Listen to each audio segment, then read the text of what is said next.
Hello, I'm Elio from Westeros.org, and welcome to our bonus material, as we might say, for our recaps and reviews and so on of episode 3 of this second season, What is Dead May Never Die. In this episode, we're going to touch on some background for Brienne. You see her, this tall, powerful warrior woman who defeats Loras Tyrell, the greatest knight of the Reach, through her determination. It's not exactly an orthodox win knocking him down and so on, but she wins because she doesn't give up. It's played a bit differently than from the book. In the book, it's a massive melee. 100-something knights have been fighting for hours, and at the end, it's just Loras and Brienne left. And also, everyone knows who Brienne is. They're shouting, a beauty, that blue bitch, because her armor is blue. The Maid of Tarth, people are shouting, kind of mocking her. Here, it's pretty clever. No one knows who she is. Only Renly knows. So when she takes off her helmet, there's gasps and such. It's quite a bit of a change. The other thing to bear in mind is she is not actually a knight. She's a woman. She's not allowed to be a knight. That's basically how it works in the setting. But it's what she wants most in the world. Well, perhaps what she wants most in the world is to be with Renly and to serve Renly. Now, if you look back at her life, she is the daughter, the only daughter, the heir to Lord Selwyn of Tarth. That's the island they rule. It's also her last name, so that's why they're always just called of Tarth. It rolls off the tongue a bit better. He's called the Even Star. Big man from the description.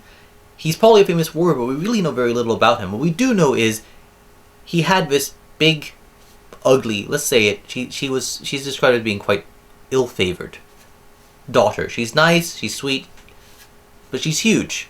And she doesn't fit within the usual paradigm of what a noble young maiden is supposed to be like. In the end, her father indulges her and lets her learn how to fight. And this is what she's good at. She's built for it. She's strong. She's powerful. She's one of the strongest characters we meet in the novels, actually. She's a very capable fighter. She's courageous. He lets her do that, and in the end, when Renly calls the banners, he decides to send his daughter with the Tarth banners off to Renly and telling him she's going to serve you well, and she does do so. I think it's a little shame that we don't get all of that background that we get so quickly to explain sort of where she fits. Some of it does come from later novels, of course, but basically there's no explanation of where she fits within that society, and I think it's worth bearing in mind that she's in a very difficult and a very unusual position in the setting. Now, to discuss the highs and lows is Linda. She's going to discuss some of the good and bad points of this particular episode. With the third episode, we are definitely getting into some really good episodes now. We thought that 1 and 2 had some distinct weaknesses, but now it's actually getting a little harder to find the low points and much easier to find the high points. But still, there is a low point of this episode, and it is the scene where Marjorie comes into Renly's tent after Renly has sent off Loras. And Loras has obviously suggested that there's another Tyrell that needs his attention in a very particular way, and Marjorie is doing her best to get Renly on board with the idea of some rumpy-pumpy. But this idea of tarting up Marjorie and making her much more overtly political and not this, when we see her in the books, she comes across as a sweet, innocent girl, and there's obviously much more to her, we learn later.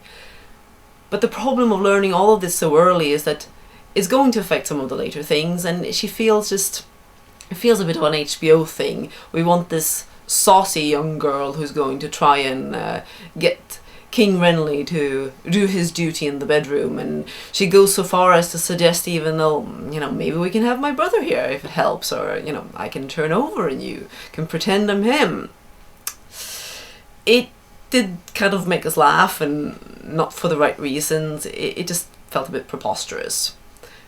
The high point of this episode, on the other hand, is a very high point, and it is the scene that starts with Theon all alone in a room reading a letter.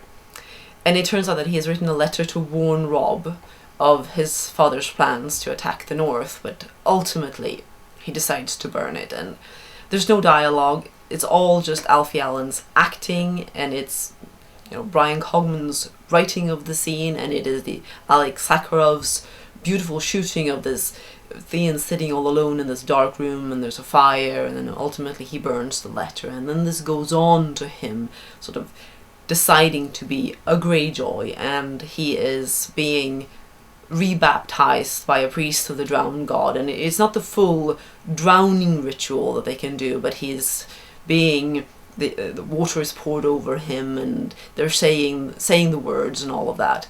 It's a lovely moment, again beautifully shot, and the music by Ramin Djawadi is so gorgeous and portentous, and it really just swells and feels very dramatic, and I think it's probably one of my favourite pieces of music all through the first season and the second season. Lovely piece.